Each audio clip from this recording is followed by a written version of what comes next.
Yesu nashimwe bakoze Imana bene data. Imana iduhane umugisha kubw'amaraso Yesu Kristo w'i Nazareti. Hanyuma nkuko wenda bamwe muri mwebwe babimenye, twatangiye amasengesho y'ukwezi kwa 10 twayasoje uyu munsi.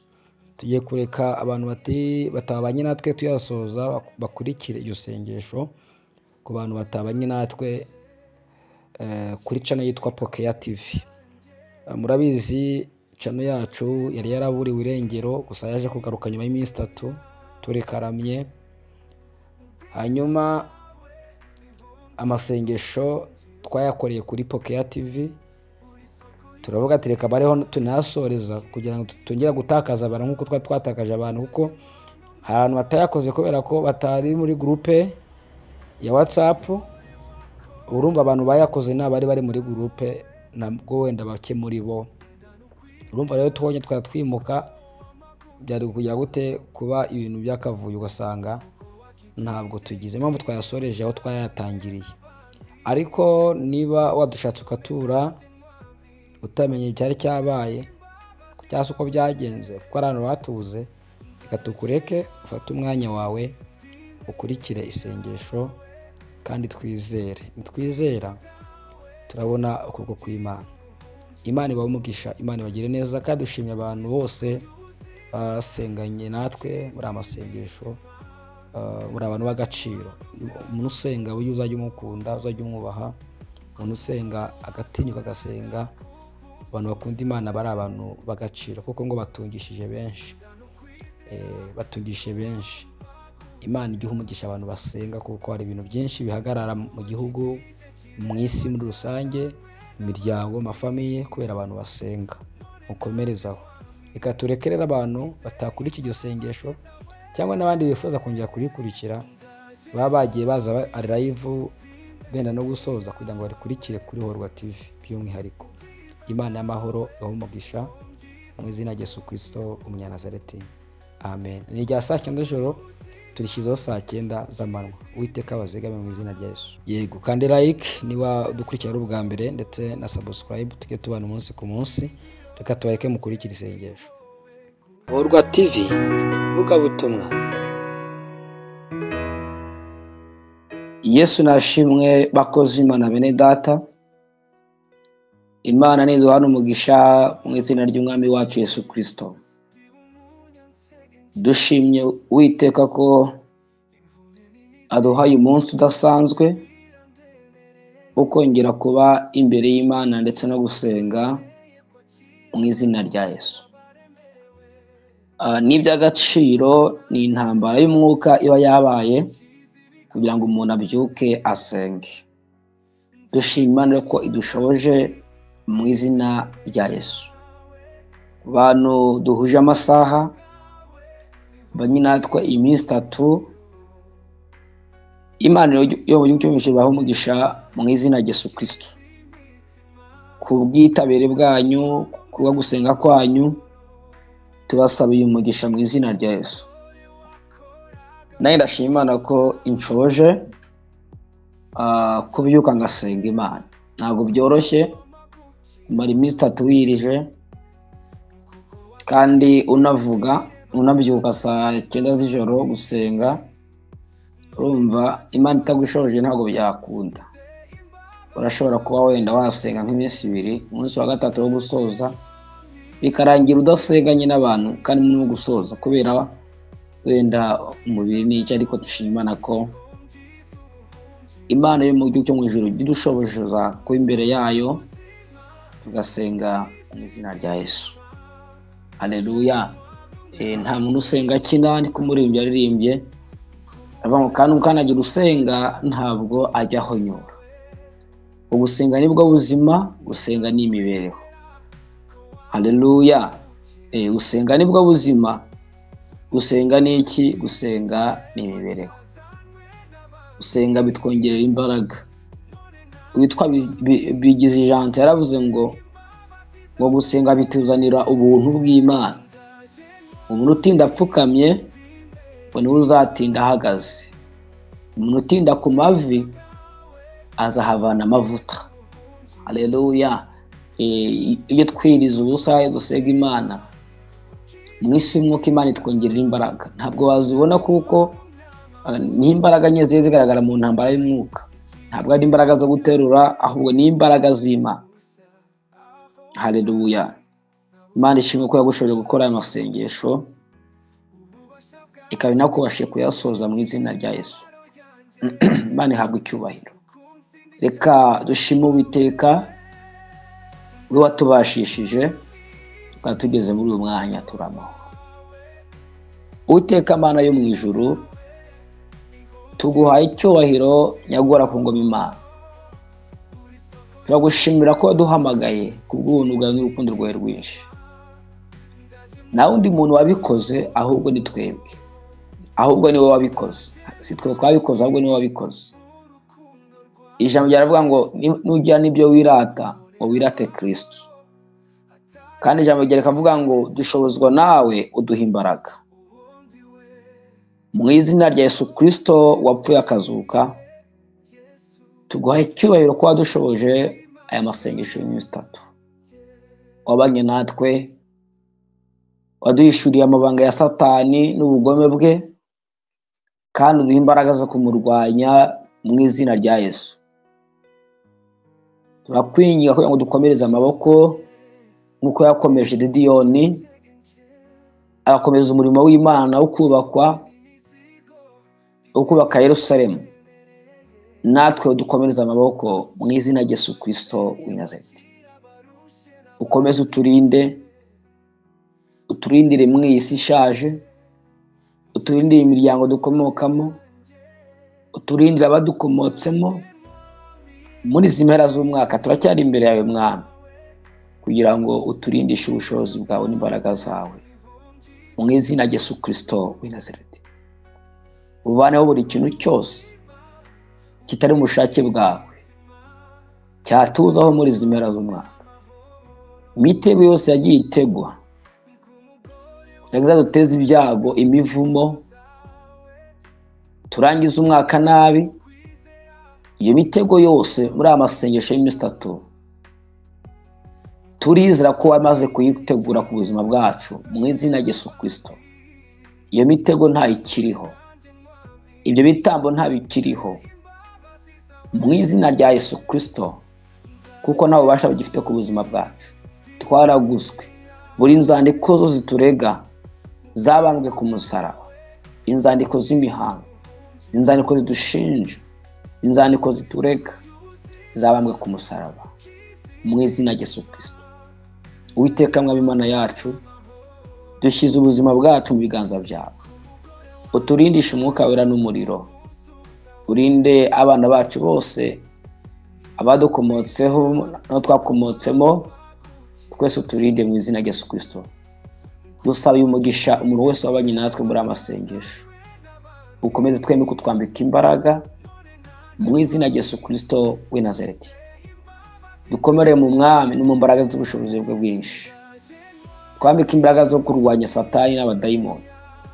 Udushyire hejuru y'imbaraga z'umwijima zaduhiga. Dushyire hejuru y'ibyaducaga intege. Wirukane amajwi yose ya Satani mu izina rya Yesu Kristo w'i Nazareti. Kuko uri Imana ishobora byose, kandi ukaba uri Imana igira neza. Mu izina rya Yesu tuzajye tubyizeye. Amen. Imana iba umugisha, Imana ibagire neza kubw'amaraso Yesu Kristo w'i Nazareti. Uyu munsi nibwo turasoza amasengesho y'iminsi 3 tumazemo iminsi, amasengesho y'ukwezi kwa 10 yo gusenya ibitambo bya Satani, yo kuyobya umugambi wa Satani, no gusenya imigambi yo ku buzima bwacu. Haleluya. No kwishinganisha muri izi mpera z'umwaka. Imana ikomeze igaragaza imbaraga zayo ku buzima bwacu. Dukomere mu gakiza, dukomere mu buntu bw'Imana, twe kubivamo kubera intambara n'ibigeragezo byo mu isi. Abantu benshi baranamutse, abantu benshi batakaje kwizera, ariko twebwe tubwire Imana ngo Mana, dukomereze amaboko, dukomereze kwizera, mu izina rya Yesu Kristo w'i Nazareti. Imana dukomereze amaboko, Imana dukomereze kwizera mu izina rya Yesu umunyanazareti. Twe gutentebuka, twe gucika intege, ahubwo dukomerere mu mwami n'imbaraga z'ubushobozi bwe bwinshi mu izina rya Yesu Kristo w'i Nazareti. Turaza kugira umwanya wo gusengera ibyifuzo bitandukanye n'ibyo twari twaranye imbere y'Imana. Turagira umwanya wo gukomeza kubisengera ndetse na nyuma yaho. Haleluya. Yego, Imana ihe umugisha rero buri muntu wese witabiriye kandi turi kumwe mu masengesho. Hanyuma Matayo hari ibyanditswe bivuga ngo ibisigaye byose 3:8, ibisigaye byose nimugende mwe n'imbuto zikwiriye abihanye. Matayo 3:8, nuko mugende mwe n'imbuto zikwiriye abihanye. Nta kindi ni ukugenda tukira imbuto zikwiriye abantu bihanye, zikwiriye abakozi b'Imana, zikwiriye abanyamasengesho, zikwiriye abantu bamaze iminsi bari mu masengesho. Nta kindi nicyo ngicyo. Haleluya. Nuko mwera imbuto zikwiriye abihanye. Nicyo kintu twavuga twasabira abantu, cyangwa twasaba abantu, ni ugukomeza kwera imbere y'Imana, ni ugukomeza gusenga imbere y'Imana. Gusenga ntabwo ari igikorwa gikorwa umunsi umwe, ahubwo ni igikorwa gihoraho. Imana yabwiye Koruneliyo byakozwe mu 13, amasengesho yawe yabaye urwibutso imbere y'Imana. Nawe amasengesho umaze iminsi abe urwibutso imbere y'Imana, nanjye ahinduka urwibutso imbere y'Imana. Twembi tubone ubutabazi bw'Imana, tugenderewe n'Imana mu izina rya Yesu. 2018 Matayo 19 narindi Nyamata, nkora amasengesho y'iminsi 3, narya nanywa. Hari ahantu twakoreraga dukora kantine, noneho tuza guhomba. Mu gihe tarasubiza nyir'inzu inzu yiwe, twishyuraga 50,000 ku kwezi yari ya Nyamata. Icyo gihe ni kera birumvikana, ubu ntabwo yajya, ubu ni menshi cyane. Nkora amasengesho y'iminsi 3 muri iyo nzu ndiyiriza, ndikingirana. Hari itorero ryitwa Betesida yari riri hirya ya depo y'inzoga. Abantu bazi depo ya Nyamata ahantu yabaga. Byatanaga ku wa 4. None ubwo rero amasengesho yatangira ku wa 1 kugira ngo nzasoze ku wa 4 bitajya mu cyumba cy'amasengesho cyo muri Betesida. Haleluya.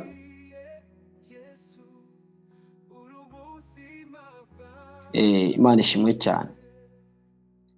Ayo masengesho ndikingirana guhera ku wa 1 kugeza ku wa 4, nyine iminsi 3 yuzuye, ndataha. Ntabwo nigeze nasohokamo kuko ntacyo nabaga njya kumara n'ubundi. Umuntu uri mu masengesho y'iminsi 3 se kwihagarika abari gake ntago abajyayo n'ibindi byose. Nikingirana muri iyo nzu iminsi 3. Haleluya.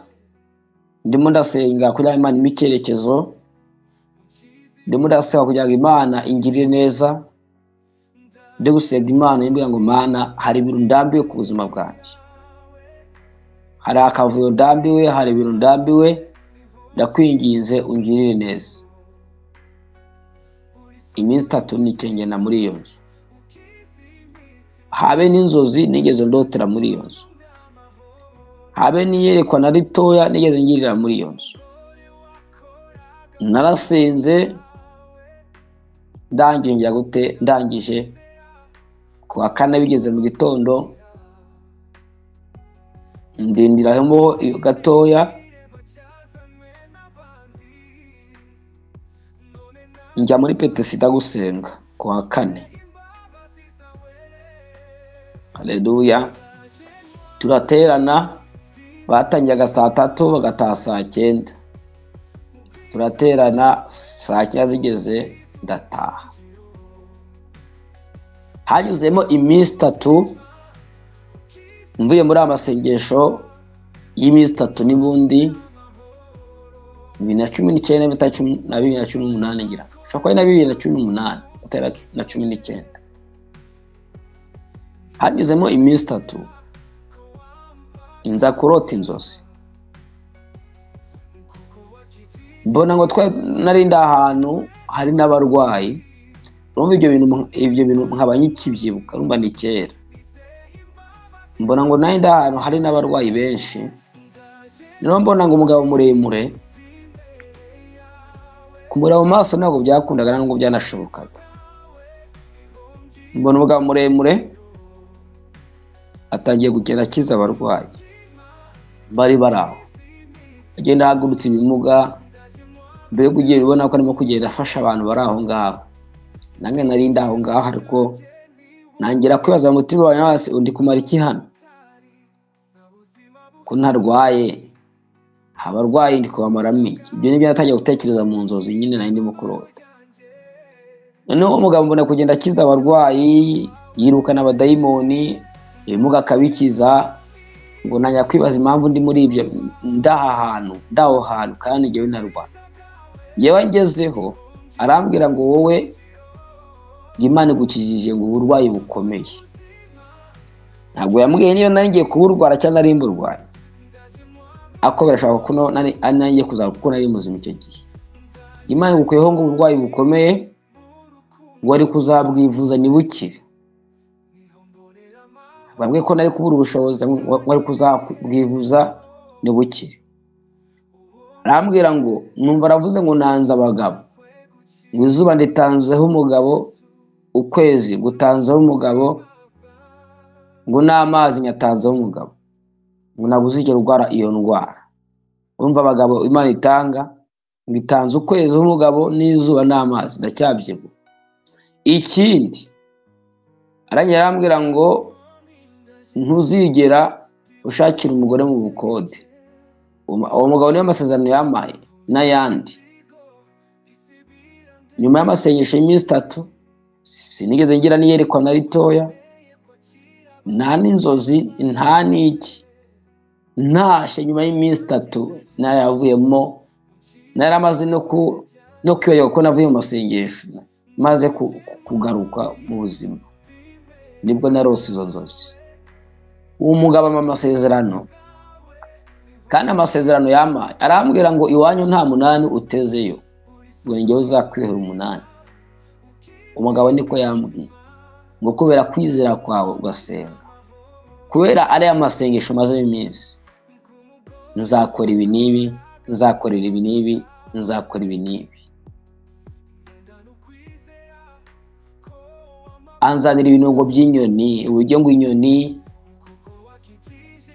inyoni itera amagi mu cyare itagikodesheje, ibintu byinshi. Mpita nkanguka, numvaga ari ibintu byiza ndi guhabwa amasezerano akomeye cyane.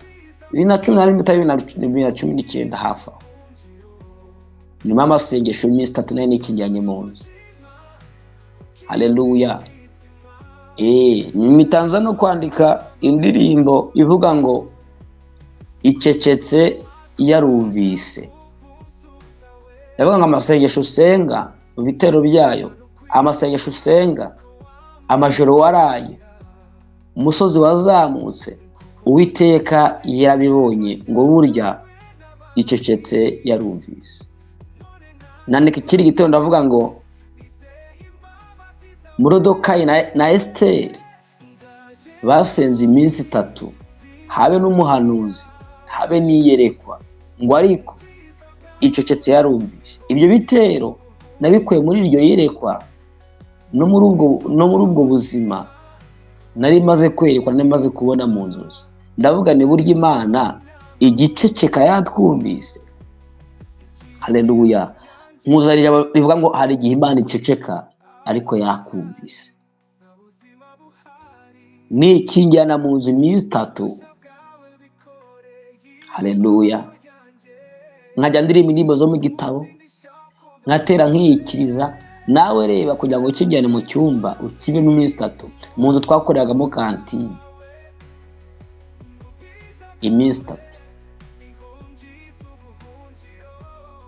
Nararaga kumukeka kandi ajya ngo ari matara nararagaho, kuko nakoreraga n'abantu twakoranaga ntabwo byari ibyanjye, nakoreraga abantu dufuza kantine za guhomba. Nararaga kuri sima n'agakeka gatoya, ubundi nkisegura inkweto nambaraga. Iminsi 3 ndasenga Imana yaba ngo wa mwana we ndirahiriye, uwo mugabo muremure bose utashobora kuba wareba amaso, ndagukijije, nzagira gutya na gutya. Kandi amasezerano yampa muri ayo masengesho na kimwe kitegeze gisohora, byose byarasohoye. Haleluya. Imana yo mu ijuru yacecetse ariko yiza gute yakumvise. Ushobora gusenga amasengesho nk'ayo ngayo wibwira ko Imana iravugana nawe mu nzozi no mu mayereko, ngo kuko ngo nguri wenyine ahantu pembe, Imana nibikore. Ikazaza umunsi utari uyiteze, ikazaza umunsi wowe mbega usa nkaho utarutegereje igitangaza cy'Imana. Inzira z'Imana zirenga igihumbi. Inzira z'Imana ntushobora kumenya izo arizo. Imana iratangaje cyane. Hari igihe kuba ngo nzakugira neza, hari Imana yabitubwiraga, ugatangira gutekereza umuntu w'umuryango wanyu ucuruza nka butike, akobwana uragwira, mbega ubwana we ugati wasanga wenda ari Imana izakoresha akamigishoro akamigishoro ngo nkakora, ariko disi mbega ubwana icyo gikura umuntu mu bujiji ni cyiza. Hajya Imana avuga ati nzakujyana neza, nkatanekereza mukuru wanyu ucuruza butike nawe byashanze, ngo nkumva ko wenda ngo ari Imana izakoresha ngo kangirira impuhwe kakamigishoro ngatangira gukora. Mbega ubujiji. Hari abantu Imana ngo izabagira neza, akatekereza umuntu wo mu muryango we waba ukize, avuga ati buri Imana izamukoresha, buri Imana izamukoresha, nzaguha imodoka. Hari umuntu wo mu muryango wacu ufite imodoka 5, buri Imana izamutegekamo imodoka 1. Ntabwo ari uko nguko Imana ikora. Haleluya. Ntabwo ari uko nguko Imana ikora. Imana yo mu ijuru ikubwira ikintu, amaso akayahita atekereza ahari izanyura. Ariko ndakubwiza ukuri, aho hantu wahise utekereza ntabwo ari izanyura, ntabwo ari izanyura rwose. Hari ngiye kubwira ibintu ukagira ngo buracya bibaye. Nanjye ndota izo nzozi Imana imayo mayerekwa, numvaga hari ngiye kwitagira gute, ngiye kwita mbona umugisha. Kuko icyo gihe narindi muri Nyamata, mu byo nasengeraga kuko twatumaze guhomba, nabwiraga Imana mwazima, noneho ndajya hagana he, nderekeza he. Imana imbwira ibyo bintu, ngira ngo wenda ihisima icyerekezo. Ndavuga ati kabisa ahangaha umuti urakozwe. Uzi ko byarangiye nsubiye mu cyaro. Byarangiye nsubiye mu cyaro da. Imana ivuganye nanjye birangiye nsubiye mu cyaro neza, ahubwo n'amafaranga ansubiza n'ayabasha kubura, nsubiranye n'itike yonyine. Ariko mbega bazi, rimwe nza gusenga mu cyumba cy'amasengesho ahantu, umukozi w'Imana arambwira ngo Imana hari ibintu igiye kukubakira. Ubwo rero ndongera nagenda mu bice bya Nyamata, baramamagara. Nabwo ariko bamamagaye mvuye maseshe iminsi 3 yo kwiriza ubusa narya nanyo ku rusengero ahantu bita Rukomo Nyagatare. Nanjye mbwira pastor, navuga pastor ngiye maseshe iminsi 3 ku rusengero. Ndajya n'iki njyana mu rusengero, nsohokamo iminsi 3 ishize. iyi minsi itatu ishize nta n'iminsi yanga yanyuzemo baramamagara ndongera njya he mu kazi. Biza kugenda gutyo nyine Imana izana gusoza amasezerano. Hari igihe Imana ikubwira ikintu ukagira ngo buracya kiba, ahubwo ati wenda niyo butacya kiba bivuze muri kino cyumweru kiraza kuba byahehe, ko ari igihe ubona imbusane z'ibyikubwiye aho. Hari igihe ubona ibintu bibanziriza, hari igihe ubona ibintu bibanziriza. Imana yabwiye Abisirayeli ababwira ngo duhurire ku musozi Sinayi. Mbere y'uko Imana ivugana nabo yabanje yohereza ibintu bibanziriza, inkuba, imirabyo, umuriro, umushyitsi, kandi byarabaye no mu rwandiko rwa kabiri rw'Abami batari urwa mbere 19. Imana ibwira Eliya ngo duhurire ku musozi bahanarande. Mbere y'uko Imana iza nabwo yohereza inkuba, imirabyo, umwotsi uracumba, umuriro uraka. Uzabona abaperezida bagiye gutambuka habanza iki? Habanza urusaku. Uzabone iyo abaperezida agiye gutambuka harabanza za modoka zivuduka sakuza zibwira abantu tumwigireyo. Mbega ku buryo abantu bahita bacika ururondogoro, pano bagagara abantu bakava mu byabo bakagira n'ubwoba ati hanga rwose birashobora no kugenda nabi. Kandi koko byanagenda nabi, kuko hari imodoka zidasanzwe zibanziriza perezida mbere yuko gute, mbere yuko atambuka. Imana yo bibaza ko ari fake rero. Imana bibaza ko yasigaje inyuma n'amateka. N'Imana nayo niko bigenda. Hari igihe ivugana nawe ikohereza ibintu bibanziriza, inkuba, imirabyo, umuriro, gucumba k'umunsi, guhinda kw'igishyitsi cyinshi. Haleluya. Bitumye numva nshaka kuza kuhasoma nubwo nayo nabiteguye. Rwandiko rwa katurebe mu Bami, nibuka neza ashobora kuba ari muri 19 ariko niba atari urwandiko rwa mbere rw'Abami. Haleluya. Hari igihe bene data Imana ikubwira ibintu ariko ikohereza ibintu bibanziriza. Ntago abantu benshi bazi imvugo y'Imana n'imikorere y'Imana. Reka nako tumuri amasengesho dusuze tukavuze kugira ngo nibe twaravuze amabanga ya Satani uburyo agenda akora n'uburyo n'ibintu atwifuzaho. Haleluya. Mureke tuvuge no ku Mana kugira ngo utazacika intege, kandi nyamara wenda ubutabazi bwari bwegereje. Nubwo ariko rwa mbere rw'Abami 19 Imana yereka Eliya. Haleluya. Imana yereka Eliya ngira ngo murabizi yararya munsi y'igiti cy'umurotemo arimo kwisabira gupfa, ariko ugeze ngo ibi bintu si ibya kera. Ibaza abakozi Imana bageze ku rwego bisabira gupfa. Uru rugendo hari abantu bagiye bagira mu buzima, cyangwa se uru rugendo abantu benshi rwagiye rubagora, bakisabira gupfa, bakabona ni ku munota wa nyuma, ariko bikarangira Imana yiyerekanye kandi Imana yigaragaje. Noneho urwandiko rwa mbere rw'Abami 19:11 iramubwira ati sohoka uhagarare ku musozi imbere y'Uwiteka. Sibyo? Urumva Eliya ahanye randevu n'Imana. Imana mubwira ngo genda ujye gusenga, va muri icyo giti genda ujye gusenga ku musozi w'Uwiteka. Noneho ngo aragenda ajyayo, ngo umuyaga ushize aragenda. Uwo mwanya Uwiteka mucaho, maze umuyaga mwinshi wa serwakira uraza usatura umusozi,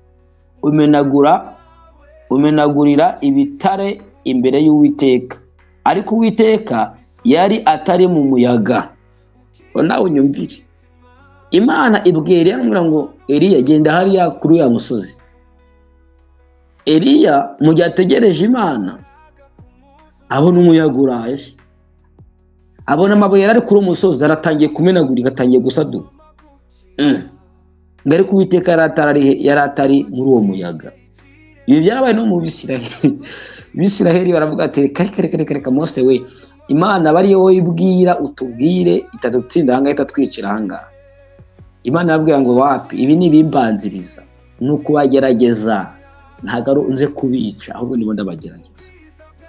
Hari igihe Imana yohereza ibibanziriza ngo bikugerageze ariko atari ibikwica.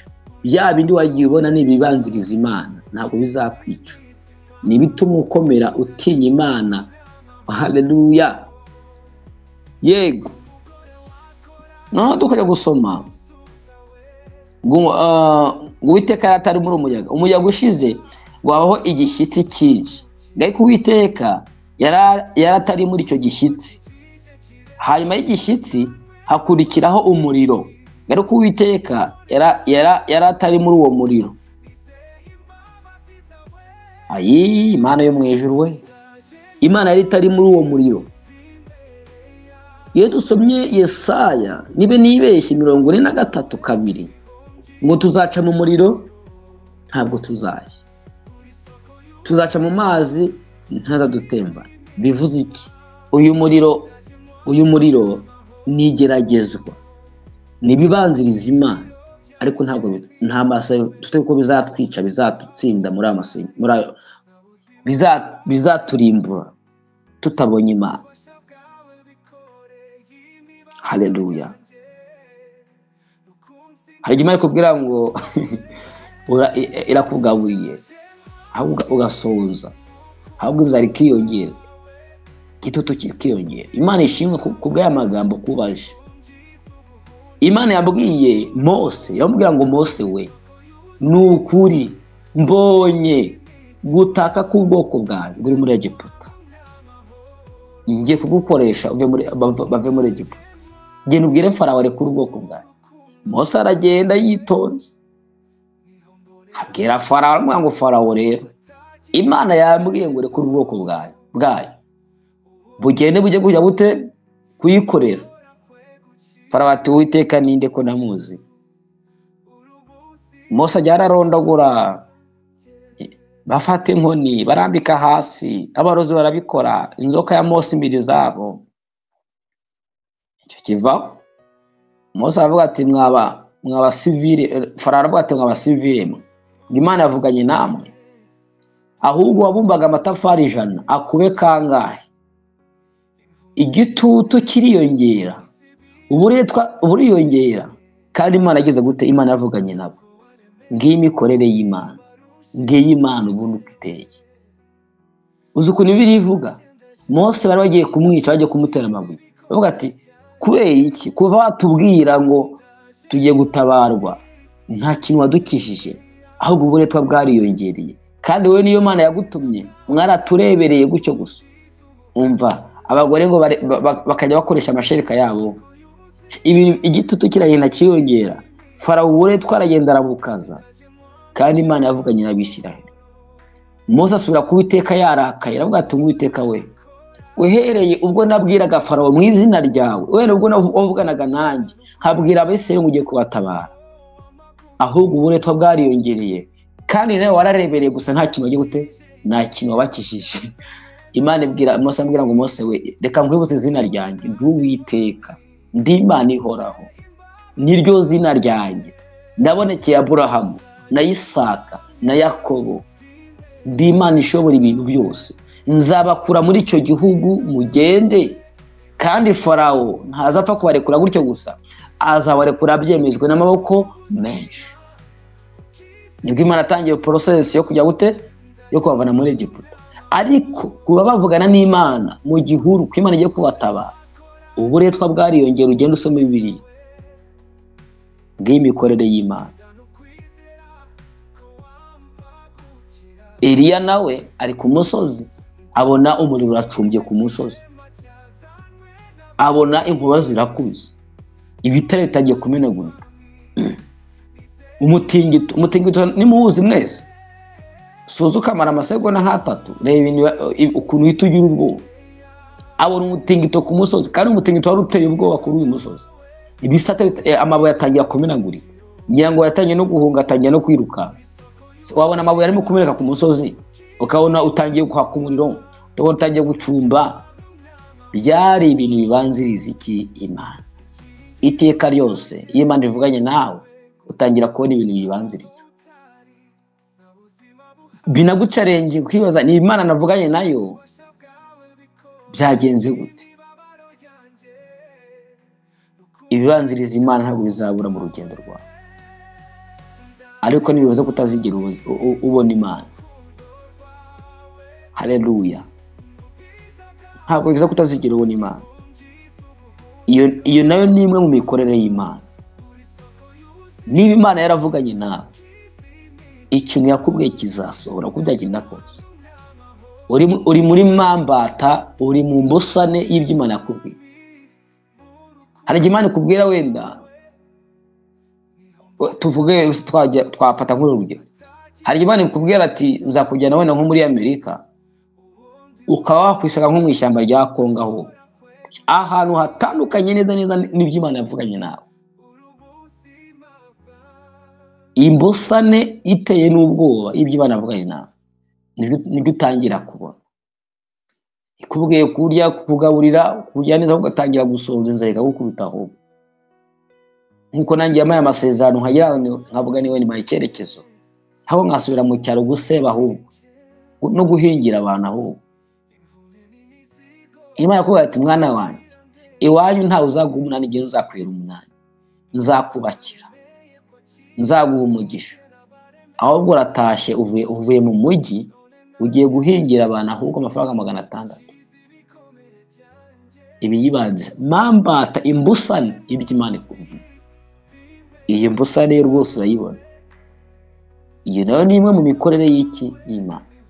Nubona igitutu rero kikujeho, nijoro twari tuganiye ku magambo Nehemiya 4, Nehemiya 6, Sanibalati na Tobiya barwanyije umurimo pe, banga ko inyubako yubakwa, igikuta cyubakwa cya Yerusalemu.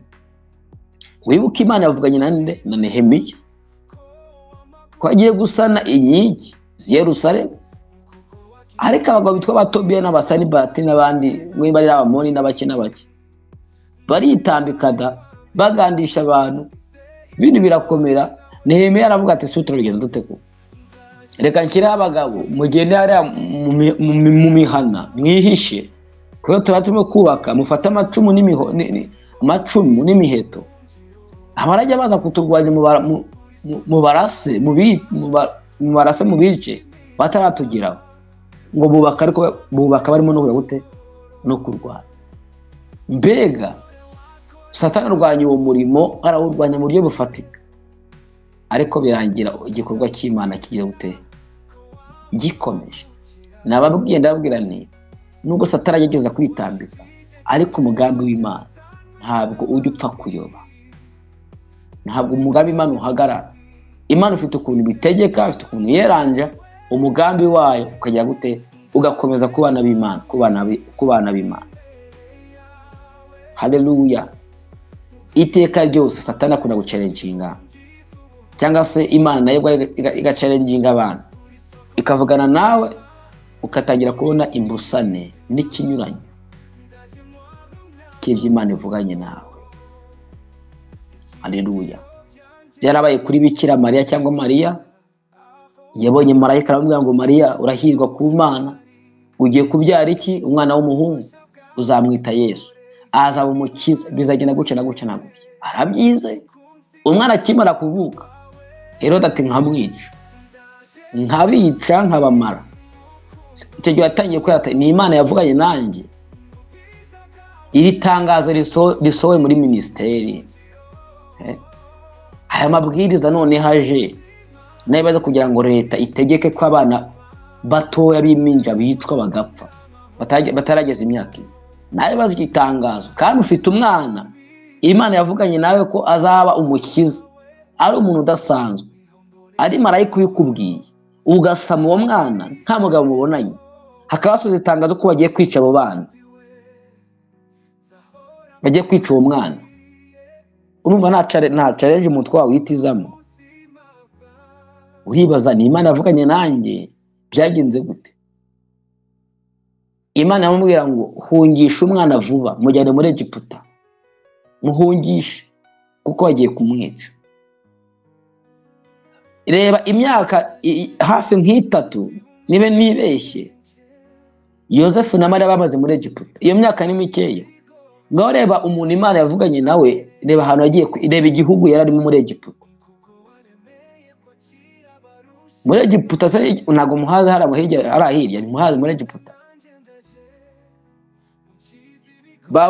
Basohoka bihishe, bagenda urwo rugendo rwose, bagendaga ku magare birumvikana, bagenda bihishe iyo myaka yose bari muri Egiputa. Kandi Imana yaravuganye nabo, yabonye imbusane neza z'iby'Imana. Reba ahantu bari bavuye n'ahantu bari bagiye, kandi bahetse isezerano ry'Imana.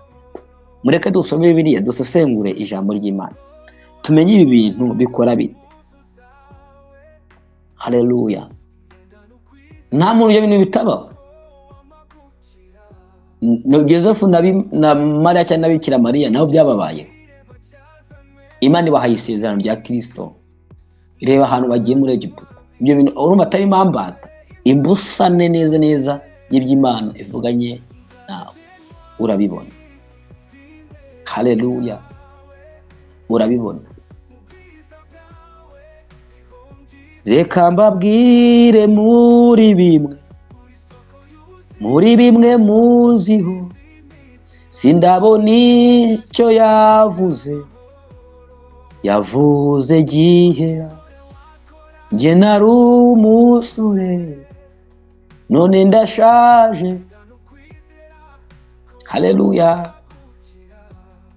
Nta jambo na rimwe Imana wigivuga ngo rihere. Haleluya. Nutinye muvandimwe, bikangwa n'igicuku cya nyuma, inkoko yabika itabika, humura gucya bwo buzajya. Sanibalati na Tobiya na Goshemu ntibabuze ngo barwanye umurimo, uko tuza uhemberwa. Nshuti komeza wubake, kandi inkike zizuzura, ndetse ubwiza bw'ubwa nyuma buzaruta ubwa mbere. Haleluya. Ayo majwi wumva imbere nakubuze gukomeza, nubwo intare ziziritse, nubwo intare zitonoma, humura ziraziritse. Haleluya. Ibibanziriza Imana birahari, ibitonoma birahari, ariko inkike zizubakwa. Ngo nshuti ukomeza wubake, komeza usenge, komeza unambe ku Mana. Abantu tuva ku Mana, ntabwo Imana igituvaho. Abisiraheli igitutu cyariyongereye, uburetwa buriyongera, Imana imaze kuvugana nabo. Inkuba zirakubita zibanziriza Imana. Haleluya. Ngo ariko Imana ntabwo ibiri muri uwo muyaga no muri izo nkuba. Ni ibintu bikoresha kugira ngo bibanzirize, izaze ivuga ati mwana wanjye. Noneho ugaruka rwa mbere rw'Abami 19 twasomaga 12, ngo hanyuma ngo y'umuriro haza ijwi ryoroheje ryituze. Eliya amaze kuryumva yitwikira umwitero we mu maso, arasohoka ahagarara mu muryango w'ubuvumo. Ijwi riramusanganira rimubaza riti, Eliya we urakora iki hano? Nyuma y'ibyo byose hazaza ijwi ryituze. Mbega hazaza umutekano, hazaza ubutabazi, hazaza ijwi ry'Imana ryituze. Haleluya. Imana ihabwa icyubahiro mu izina rya Yesu. Ngira ngo se Aburahamu n'ibyamubayeho. Aburahamu aramubwira ngo nzaguha umugisha, atangira kubona imbusane yabyo. Umugore waramubwira ati, rero Aburahamu, nyaboneka Aburahamu, ndabizi ko wizera, ariko ryamana n'umuja Hagayi, ureko wamubyaraho akana kazaragwa imitungo yacu. Aburahamu aremera arabikora, kuko umugore yarabimusabye. Ajyamana na Hagayi, umwana waravutse, ariko Uwiteka aravuga ati, reka ntabwo ari uzaragwa imitungo, umwana wawe w'imfura Isaka niwe uzayiragwa. Hari Imana kubwira ibintu ukabona igitutu, kuko Aburahamu nawe yagize igitutu cy'urubyaro na Sara. ntabwo babyiyumvishaga uburyo ushobora gusama utakijya muri rege mu myaka irenga 100 urenga 90 ugasama. Haleluya. Imana yo mu ijuru ikora igitangaza, barasaba barabyara nyuma yo kubona imbusane y'ibyo Imana yagize gute yavuganye nabo. Ngiyo imwe mu mikorere y'Imana ni myinshi. Icyo nacyo ukwiye kukimenya, ukamenya ko nubwo uri mu rugendo rujya mu ijuru uzabona ibigucarenjinga, uzabona umuriro, inkuba zikubite, imyotsi icumbe, habeho igishyitsi n'umutingito. Imana yohereza ibibanziriza, ariko nyuma yabyo hazaza ijwi ry'ituze. Imana izasohoza icyo yavuganye nawe. Niba ari Imana yakubwiye humura, niba ari Imana usenga humura. Nubwo bimeze nabi uko byagenda kose uko bizahora. Amasengesho usenga, amajoro waraye, umusozi wazamutse, Uwiteka yabibonye. Haleluya. Uwiteka yarabibonye, icecetse yarakumvise. Imana ihabwe icyubahiro mu izina rya Yesu Kristo. Nubwo utabonera, nubwo waba wenyine, mu gitabo cya Esiteri nta jambo Imana riri ryanditsemo, nta jambo umuhanuzi ryanditsemo. Uzagenda usomeho n'ubishaka uzanyohereje unzana narasomye nabi. Nta jambo Imana riri mu gitabo cya Esiteri cyose, nta jambo umuhanuzi, nta jambo iyerekwa. Ariko ikintu cyabaye muri Esiteri ni imirimo ikomeye, atoranywa n'Imana. Modoka avanwa ku irembo ry'ubwami ni Imana yabikoze. Umwami abura ibitotsi ni Imana, ariko nta jambo Imana ryanditsemo, ahubwo handitsemo imikorere yayo, ikora yicecekeye, ikora ituje, igakina umukino wayo. Nta Mana ikamumanika mu giti, ni Imana yabikinaga. Haleluya. Mu buryo butagaragara, ariko ni imikorere y'Imana yabaye mu gitabo cya Esiteri. Nubwo nta muhanuzi nta n'ijambo Imana byanditsemo, ariko hagaragaramo imirimo ikomeye y'ibitangaza by'Imana. Uko niko natwe bigenda. Iyo usenga Imana, kandi bari basenze amasengesho yo kwiriza iminsi 3, barasenga, Imana yirakora, itavugana nabo, irakora. Igenda ikina umukino wayo, kuko Imana izi impamvu ya byose. Haleluya. Uko nguko ariko nawe ubona Imana mu izina rya Yesu. Muri amasengesho na nyuma yaho ukomeza ubona Imana, ukomeza ubona ibintu bijya mu buryo, ukomeza ubona Imana ikingura imiryango, Imana ikwiyereke, Imana iguhagarareho, Imana ikuburane, Imana gutabara, ndetse n'abawe n'umuryango wanyu mu izina rya Yesu Kristo w'i Nazareti. Haleluya. Nasomye icyanditswe ngira ngo ni muri Nehemiya, kivuga ati murwane kuri bene wanyu, abagore banyu barwaneho, abana mu barwaneho nyaboneka. Haleluya. Nibyo natwe tumaze iminsi, nuko barwanaho, natwe tumaze iminsi tubarwanaho. Haleluya. Imana ihabwe icyubahiro mu izina rya Yesu Kristo w'i Nazareti. Tugiye gusenga Imana mu izina rya Yesu. Haleluya. Tugiye gusenga Imana mu izina ry'Umwami wacu Yesu Kristo. Ni Nehemiya 4, none ndi gushaka Nehemiya 4 8. Ukomeza hasi ngo nitegereje ndahaguruka mubwira abantu b'imfura n'abatware n'abandi bantu bose nti nimubatinye, mwibuke Uwiteka umwami ukomeye uteye ubwoba, murwanirire bene wanyu, abahungu n'abakobwa banyu n'abagore banyu n'ingo zanyu. Haleluya.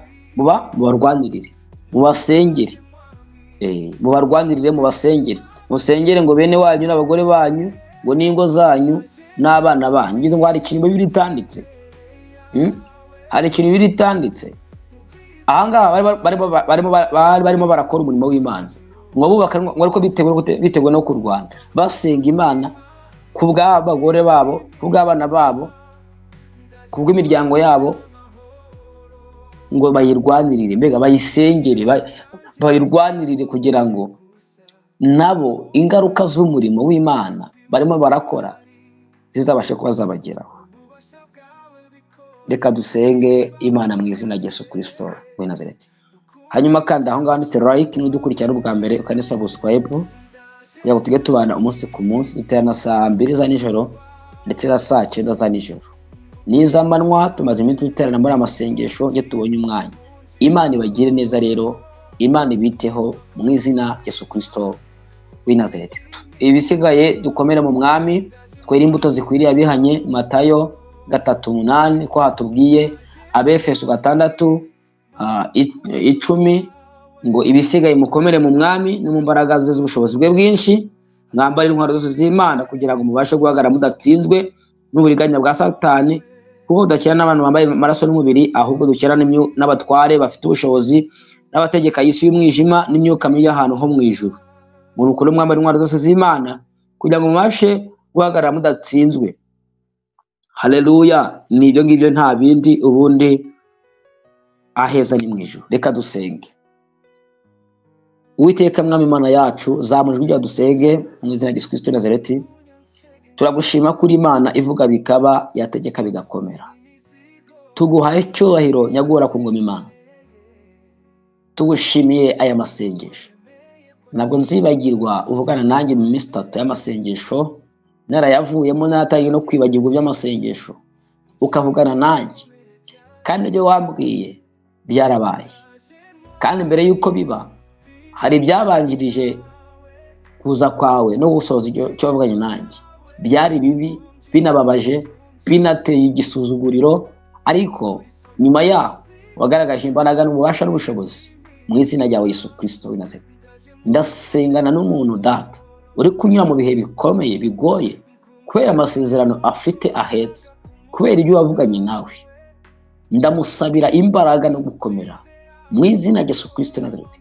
Niyumva ijwi rimubwira ngo imbere inkike inzu zubakwa, umurimo uzakorwa, azabona ubutabazi bw'Imana, azabona ineza y'Imana mu izina rya Yesu Kristo Nazareti.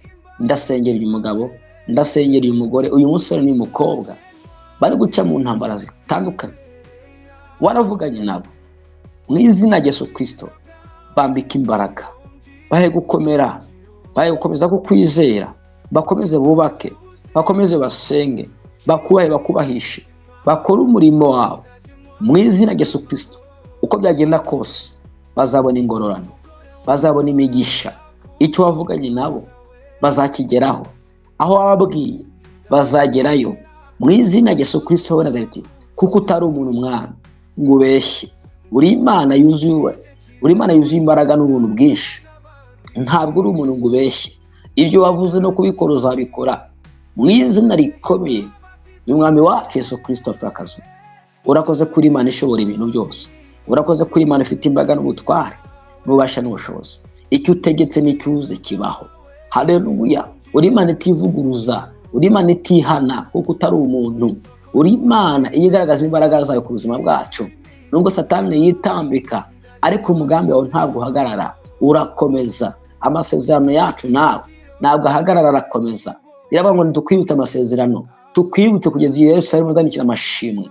Wibuke amasezerano yacu, wibuke ibyo wavuganye natwe, wibuke ko tumaze iminsi imbere yawe turimo turasenga. Ufungure imiryango, tubone ingaruka z'amasengesho, tubone neza yawe n'urukundo rwawe muri bene wacu, mu miryango yacu mu izina rya Yesu Kristo. Tubone insinzi, tubone hari ibikorwa bikorwa ku buzima bwacu. Uyu mama wasenze, uyu mugore wasenze, uyu mugabo, Uwiteka turakwigize mu izina rya Yesu Kristo. Ugira igitangazo ukora ku buzima, abone ingaruka z'ibyo yasengeraga, bya byifuza amaze iminsi arimo gusengera. Ndakwinginze Uwera wa Isiraheli mu izina rya Yesu Kristo, abone ukuboko gukomeye, abone ikiganza gikomeye gikomoka mu masengesho amazemo iminsi mu izina rya Yesu Kristo wapfuye akazuka. Urakoze kuri Imana ishobora byose, urakoze kuri Imana ifite imbaraga n'ubutware n'ububasha n'ubushobozi mu izina rya Yesu Kristo. Duha amavuta mashya mwa, amavuta mashya, kwitegura kwinjira mwaka mushyashya mu izina rya Yesu Kristo. Duha amavuta mashya, dusuke amavuta atembe, haleluya, abe menshi, yuzure ku buzima bwacu mu izina rya Yesu Kristo. Dusuke amavuta menshi atemba nk'umwuzure, dusuke amavuta mashya, dushyire ku rwego rukomeye mu izina rya Yesu Kristo Nazareti. Rw'imbaraga mu isi y'umwuka, biturwanya bicika amazi, biturwanya bicika intege. Haleluya. Dusenge twambara imbaraga mu isi y'umwuka zidasanzwe mu izina rya Yesu Kristo. uwo bamenyeraga mu mwuka, Uwiteka muhe kuba maso, muhe gukanguka, uwo warwanyaga mu nzozi muhe gukanguka, mu buzima musanzwe muhe kuba maso, mwambike imbaraga, murwanirire mu izina rya Yesu Kristo, ugaragaza imbaraga zawe ku buzima bwe mu izina rya Yesu Kristo. Haleluya. Uwera wa Isiraheli, nk'uko mu gihe cya Esiteri wagaragaje imbaraga zawe ku buzima bwa Esiteri n'Abayuda bagiye kwicwa, ugahindura umunsi ngo abanze Abayuda bibwiraga ko bagiye kubageraho ububasha, ngo byarahindutse aba ari bo bagera mu bubasha. Wakinnye umukino wawe nk'Imana, nubwo utavuganye nabo mu mayerekwa no mu nzozi, ariko wakinnye umukino wawe nk'Imana, birangira umwanzi wabo aguye imbere yawe. Haleluya. Ukina umukino wawe mwana, ibyaturwanyaga bigwa imbere yacu, n'Amana amanikwe ku giti mu izina rya Yesu Kristo. Ibyo batwifuriza bibi, Uwiteka Imana yacu, haleluya, bakubitwe hasi, ngurwobo bacukuye bazarugwamo, iyo mitego batega bayigwemo mu izina rya Yesu Kristo. Uturwanire nk'Imana, ugaragaza imbaraga zawe ku buzima bwacu kubw'amaraso ya Yesu Kristo Nazareti. Ushyire uburinzi kuri twebwe, utuvane ku irembo ry'ibwami, ugira abuvana ku marembo, ugira abuvana ku marembo mu gisuzuguriro, ugira abuvana ku marembo, ubambike ikanzu, ubambike impeta, ubazamure mu nzego mu izina rya Yesu Kristo. Bavane ku marembo mwana, abo bamaze igihe kinini bategerereje barindiriye kubw'amasengesho, bavane ku marembo, imiryango ikinguke mu izina rya Yesu Kristo. Hari ugusengera akazi, ukinga umuryango w'akazi, hari ugusengera abana, ukora igitangaza ku bana, ibyo basabira bibabeho mu izina rya Yesu Kristo w'i Nazareti. Hari abasengera ibintu bikomeye cyane, Uwiteka mwana, bigaragare mu kuboko kwawe gukomeye mu izina rya Yesu Kristo. Uvanemo inzitizi n'ukuboko kwa Satani muri ibyo binasengera, ahubwo imirimo y'Umwuka Wera, imirimo y'Imana itangire gukorwa mu izina rya Yesu Kristo. Turagushimira Uwera wa Isiraheli kuba batangiranye natwe amasengesho, ukaba uyasuzagije natwe mu izina rya Yesu Kristo. Uhumugisha buri muntu wese, haleluya, wakoze amasengesho, abone ukuboko kwawe gukomeye, abone neza yawe, abone urukundo rwawe, umwigaragarize, umwiyereke mu izina rya Yesu Kristo w'i Nazareti. Urakoze Uwiteka, turagushimye, tuguhaye icyubahiro mu izina rya Yesu Kristo. Dufatanyije n'ibyaremwe byose, ibizima, bakuru, abakumyabiri na bane, abamarayika, kukuramya no kuguhimbaza, tuvuga ngo urera, urera, urera kandi urakiranuka. Urakoze Data ko hari ibyo ukoze ku buzima bwacu mu izina rya Yesu Kristo w'i Nazareti. Urakoze Uwera wa Isiraheli ko tukubonye mu buzima bwacu, kutugendereye, kudusuye. Wabwiye Abisiraheli, Yesu yabwiye Abisiraheli ngo ntabwo nabasezerera amaramasa, ngo isari yabatsinda mu nzira. Mwami Yesu, urangije urabagaburira, bararya, barahaga, barasigaza. Wanze ko bagenda gutyo gusa, kandi mwazamukanye umusozi w'amasengesho. Natwe ntabwo dusezerera amaramasa mwana, ntabwo dusezerera amaramasa Data. Haleluya. Ntabwo dusezerera amaramasa, ntabwo dusezerera amaramasa, ntabwo dusezerera amaramasa. Ugira bupfunyikira mwana impamba y'urugendo mu izina rya Yesu Kristo.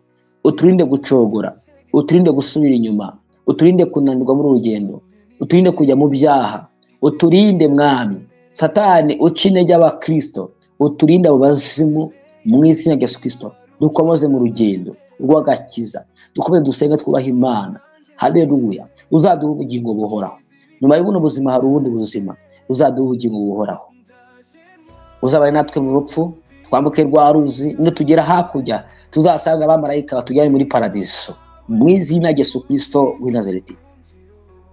Nicyo gikuru tugusabye Data, amazina yacu yandikwe mu gitabo cy'ubugingo. Abantu turi gusengana mwana, udukureho urwandiko n'urupfu rwa kabiri, uturokorere ubugingo, tuzabane na Kristo imyaka irenga 1000 twishimye, kuko mu isi ntabwo tuyitura ahubwo tuyinyuraho. N'urugendo, n'urwambariro, aho twitwambarira twiteguye kwinjira mu bwami bwawe. Turabizi ntitudashidikanya ko iyi si izashirana n'ibyayo no kwivuza kwayo. Icyo gihe mwana tuzaba turi kwishimana nawe iteka ryose. Uzaturinde umuriro utazima, umuriro w'iteka ryose, mu munsi mubi utazigera utazigera unagaruka kubaho, umunsi we wateguriwe Satani n'abanzi b'Imana. Uwo munsi uzawuturinde, ahubwo Data uzadutohaye dushyira uburyo bwawe, ugaho Data yahaye umugisha mu izina rya Yesu Kristo Nazareti. kandi dushoboze kuzaba muri uwo mwanya w'ubugingo bw'iteka. Urakoze kubera ko uvuganye natwe ibyo ngibyo, urakoze kuri Imana iturinze, urinze ubugingo bwacu ndetse n'imibiri yacu, mu izina rikomeye Yesu Kristo wapfuye akazuka. Amen. Imana izaguha ubugingo buhoraho, nicyo kintu gikuru. Imana izakujyane mu ijuru, Imana izaguha ubugingo buhoraho. Mu isi wabona amafaranga, watera imbere, ariko bikarangira ubisize, bagasigara birimo kuribwa n'abandi bantu batabiruhiye. Haleluya. Ariko Imana izarokora ubugingo bwawe mu izina Yesu Kristo. Imana yavuze ko igiye guha abantu umugisha muri amasengesho, umugisha ufatika. Haleluya. Uwo mugisha rero uzawugere no mu ijuru. Imana izaguhe n'ubutunzi, ariko uzaguhe n'ubugingo ujya gute buhoraho mu izina Yesu Kristo w'i Nazareti. Haleluya. Ngo umugisha Imana itanga uzana ubukire, icyubahiro ndetse n'ubugingo. Uwo ni wo mugisha dusabye muri amasengesho. Uzana ubukire, uzana icyubahiro ndetse n'ubugingo buhoraho mu izina rya Yesu. Yesu yavuze amagambo aravuga ngo uwaguha ibiri mu isi byose ariko ukaka ubugingo bwawe byakumarira iki? Ntacyo byatumarira. Ubugingo bwacu bubikwe, duhabwe umugisha uzana ubukire, icyubahiro ndetse n'ubugingo, uko mu migani habivuga. Imana iguha umugisha mu izina rya Yesu. Amen. Reka dusengere abantu barwaye.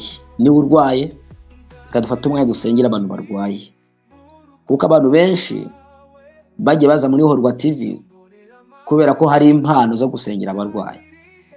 Haleluya. Urabona uwitwa The Hitmaker, ni Hitmaker, The Hitmaker niyo mazina akoresha kuri Google.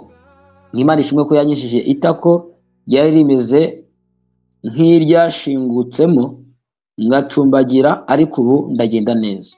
Imana ishimwe. Imana yakijije uyu muvandimwe, nawe yagukiza. Ese urizeye? Ni wizera araza ko itangaza cy'Imana mu izina Yesu Kristo w'i Nazareti. Nuko ndashimana ko yanshoboje kuba muri ano masengesho, kandi nkabyuka nkasengana n'abantu. Ntabwo byoroshye umubiri n'umubiri, no kunanuka biba byanajemo. Gusenga ukavuga kandi ukaniyiriza ntabwo biba byoroshye, ariko ndashimana mu by'ukuri ko yamaye imbaraga. Nanjye munsengere kuko uzabimenya nyuma ibyo mbabwiye ngo munsengere. Haleluya. Imana ibahe umugisha mu izina rikomeye Yesu Kristo w'i Nazareti. Aya masengesho twashimye ko tuyasoreza kuri iyi channel, kubera ko turamutse tugiye gusoza ku yindi channel hari abantu twakongera kandi abantu bakatubura, kuko iya channel yindi ntabwo abantu benshi turi kumwe muri groupe ntabwo bigeze biyiriza, kuko ntibamenye ibyabaye.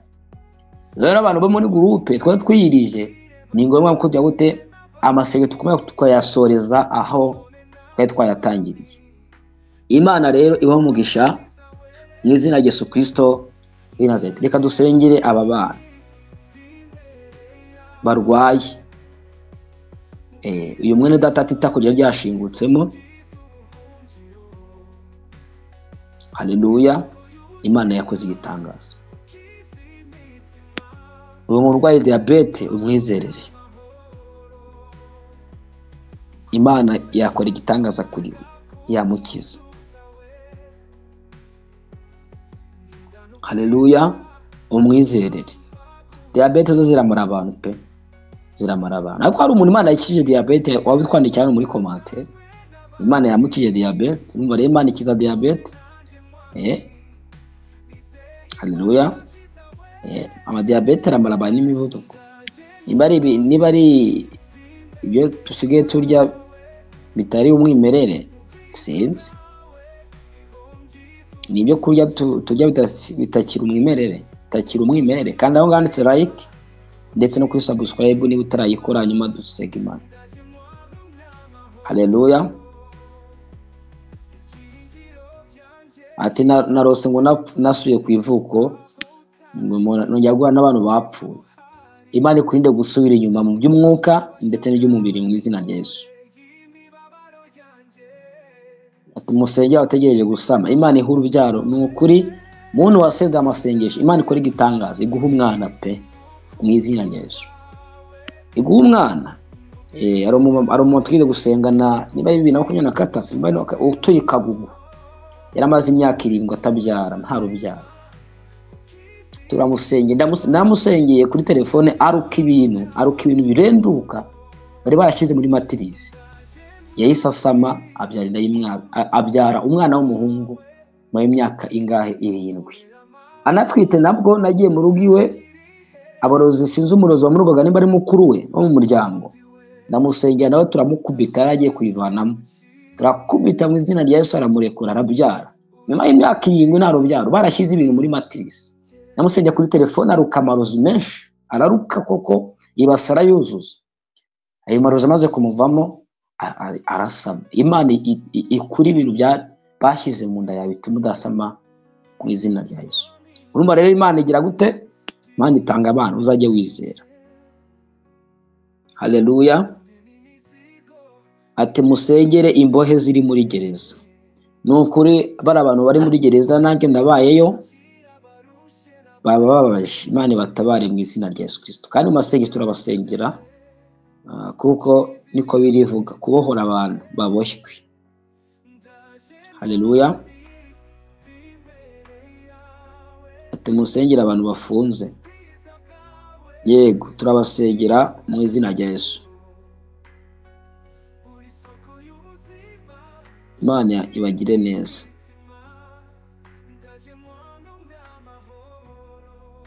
Ndashima Imana ko yanyorohereje umugongo, ntibyari byoroshye pe, nubwo nyiribwa ariko ni ukuri ntako yagiye nakwitageze n'ibindi zabikora. Rambike ikiganza cyawe turagufasha gusenga izina rya Yesu. Abantu benshi barabaroga, amarozi bari hano hanze, abantu benshi birwaye indwara z'abadayimoni pe, ibintu bidasobanutse. Tahana imiti tagira gute, Imana igukiza ukuboko mu izina rya Yesu. Haleluya. Umwana akama amaraso ye ni make, afite urugendo kujya mu mahanga, shaka amazi ndasengera zo kuza kuyahora umwana. Imana imwongerera Imana imuha amaraso, ibyo bintu nk'amaraso amaraso bimunyuza amaraso bimurekure. Harya guteza ikintu biti bitega bikakunyuza amaraso, cyangwa se abazimu nabo mu miryango banywa amaraso, basanga umuntu bamunyujije amaraso. Ufata amazi ndaza kuyasengera, n'uwenda n'undi wisha kuze kuyaho umuntu, uwo mwana aze kuza kuyanywa kandi uyizere, kuko n'ubundi nuyafata utizeye ibyo ntabwo biri bukundi. Wowe wizere ko inyuma y'iryo sengesho Imana yakora igitangaza, ubundi utangiye kumwitegereza urebe ibintu Imana yakoze mu mubiri. Hari igihe ushobora no gusenga no bati Imana ndategereje ngiye ko nizera ko hari icyo ukoze, ubundi ugatangira gute kumurebera mu bubasha. Abadayimoni ni babi, bashaka kuguteza kunywa amaraso, bakakuranya za betaravu, ukajya gute ukajya ibinyomoro, umva bya bindi byose bibaho, ukanywa imiti amavitamini za betaravu ariko bikanga, kuko nyine iki kibazo ari cy'abadayimoni ibi byakunda. Haleluya.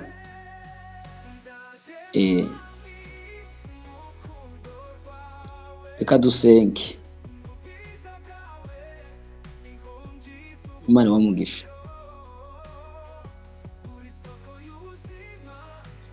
Ati baze kubagwa njini, Imana itabare. Imana imutabare. Abega ishimwe riteye ubwoba. Nitwa Leya, ndashimana ko nyuma y'imyaka 13 nta rubyaro ko ubu nasamye. Ubu se baba mama, ubu ndigwa mbasengera ko cyangwa murizera? Ubu ndigwa nsengera abantu ngo basamye? Imyaka 16 ubu turibwa dusenga koko, dusengera abagore. Wakwizeye ibi bintu kavuga ati Imana yahaye uyu muntu urubyaro. Urimo urabona amazina ye na commentaire ngiye, nanjye wampa urubyaro. Nukuri Imana izaguye kubyara neza wa mama, kandi Imana izakongeze nkuko byagenze kuri Hana. Harabura nabwo yabyaye Samuel gusa, yabyaye n'abandi bana. Nawe Imana izaguhe abandi bana, uzamubyare kandi azacungura umuryango. azavukane imigisha kuko umwana arivukira, navuka azavukane byinshi mu izina rya Yesu, kuko imyaka 16 nta rubyaro. Amagambo aba yaravuzwe, agashinyaguro kaba karavuzwe, byonyine imiryango umuntu aba yarashatsemo, agatendo baba baramukoreye, kariti ntabwo uba witwa babura uko bakwita, bakwita umubyeyi, bakwita umukobwa, ariko Imana ishimwe ko yakuvanye kuri uwo musozi. Haleluya. Imana ihabwa icyubahiro. Mujye mwishimira amashimwe y'abandi. Ndiza nashidikanya ko nawe Imana igiye gukora ikintu gikomeye ku buzima bwawe. Imyaka 16, wowe maze imyaka 3 urimo urarira, wagiye mu bapfumu, maze imyaka 5 byarakushobeye. Imana ibatabare, Imana ibatabare, Imana ibatari bagira ineza. Ugasanga umugabo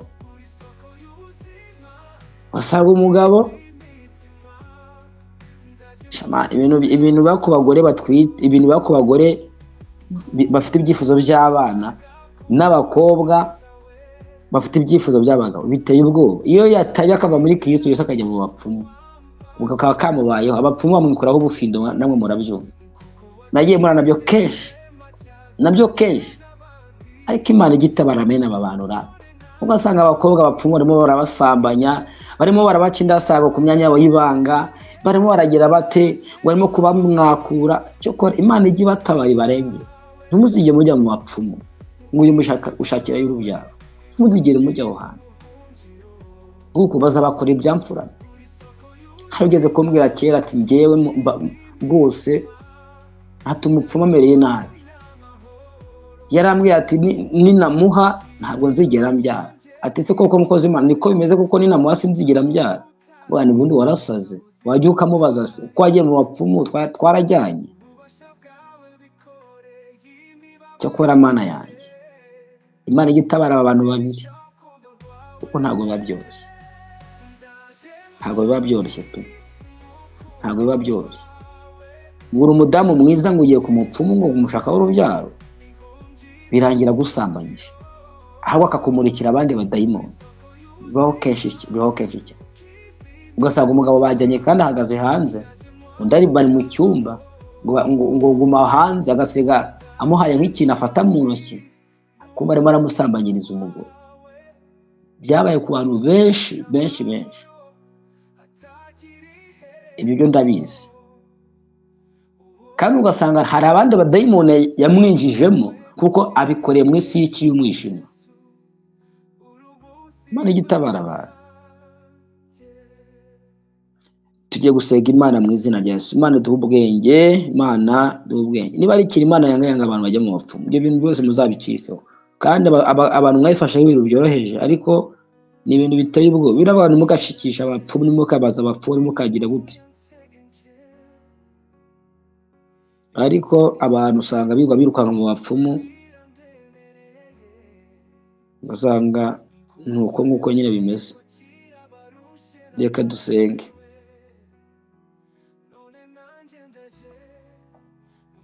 Rambika ikiganza cyane urwaye cyangwa se kunda yawe, hanyuma dusenge Imana. Imana ishobora kubwa Leya witangaza Imana mukoreye. Uwiteka Mana yo mu ijuru, uri Imana ikora ibitangaza. Ntabwo tuzi uko ubikora, tuzi n'ukuntu bigenza. Icyo tuzi ni kimwe, uko itegetse bitungana kandi bigakunda. Nubwo dufite ibyifuzo bitandukanye, ariko tubonye n'amashimwe atandukanye y'ibyo wakoze.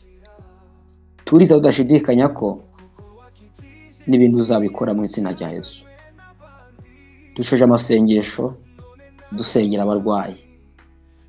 Hari abarwayi ngo diabetes ikabije cyane, hari abarwayi imivuduko y'amaraso ikabije cyane, hari abarwayi mu ngingo, hari ingumba zitegereje gusana. Mana, ndabizi gutanga urubyaro, ndabizi gutanga umugisha. Ibimenyetso birenga kimwe birahari bitwemeza. Abene data bitanze bagasenga aya masengesho, bafite ikibazo cy'urubyaro, shinzira uko igitangaza ku buzima bwawe mu izina rya Yesu Kristo Nazareti. Nkuko wagiriye neza Leya, uyu mudamu utegereje gusama nawe ikora igitangaza ku buzima. Reka nzumva ashima Imana mwana kuri Wohorwa TV ko nawe yasama, kandi ko ikiganza cyakunda yawe ndi gusengera mu izina rya Yesu Kristo. Ndasengera umugabo wawe, ndasengera umugore, ndasengera umama, ndasengera n'umugabo we, ndasengera umuryango. Imana izana abana mu muryango wawe mu izina rya Yesu Kristo. Ubone igitangaza cy'Imana, ubone neza y'Imana. Byashoboka ko ari Satani wabigizemo uruhare ngo mudasama, byanashoboka ko ari ubundi burwayi. Icyo twitayeho n'imbaraga za Yesu Kristo wapfuye akazuka. Imana ivane imitego, ikoreho inzitizi zatumye udasama mu izina rya Yesu Kristo. Kandi ndi gusenga, niba ari abadayimoni babigizemo uruhare, ugiye kumva operasiyo irimo kuba mu nda yawe. Ugiye kumva operasiyo mu izina rya Yesu. Ugiye kumva operasiyo muri wowe. Ugiye kumva operasiyo. Ndirukana imyuka y'ubugumba kubw'amasengesho mu izina rya Kristo. Imyuka y'ubugumba toka genda rekura ubuzima bwawe. Rekura imbaraga z'umwijima we. Rekura wa myuka bewe iteza abagore kutabyara. Mu izina rya Yesu Kristo we Nazareti. Imana yaremye abagore kugira ngo babyare. Mu izina rya Yesu ndekuye umuriro w'imbaraga ku buzima bwe. Ndategetse yakira igitangaza, yakira igitangaza, yakira igitangaza, yakira igitangaza. Uko niko nsengera umukobwa, uko nsengera umusore bitegura kurushinga iyo minyururu icike ituma batinjira mu ngo zabo mu izina rya Yesu Kristo Nazareti. Uko niko nsengera umuntu urwaye imyuka mibi. Ndi gusenga ndategetse ibintu bikura abana amatako, ibintu bateza imitwe, ibintu bateza kuribwa mu ngingo, kuribwa imigongo, kuribwa mu nkokora. Ndi gusenga Imana, ndategetse ubu bwami bukurekure nona mu izina rya Yesu Kristo. Dayimoni zigira amatwi zirumva, ndategeka umwuka ukurwanya gutsindwa, umwuka wa bene wanyu bo mu miryango baguterereza buri munsi. Imana ibica intege, myuka y'abantu muturanye bakuroga bagutesha agaciro. Imana isubize inyuma igitutu cy'abadayimoni mu izina rya Yesu Kristo. Umuntu wari yuburozi ndi gusenga akiri seseme, tangira kuburuka. Imana irutsa amarozi, fata kunda yawe, ndatezamo akavuyo umuntu ubwo buri butagire gusohoka. Ibyo bakugaburiye, ibyo wariye, ibyo bakugaburiye nijoro, ndi gusenga Imana ndategeka akiri seseme tangire kubiruka nona mu izina rya Yesu Kristo. Ndacana umuriro mu nda yawe, akira kubohoka mu izina rya Yesu. Akira kubohoka. Ibyakugerageraga mu mubiri ndi gusenga bitangire gusohoka. Ibyakuryaga mu gifu mu nda bitangire gusohoka. Byafashe amaboko n'ibiganza bitangire gusohoka.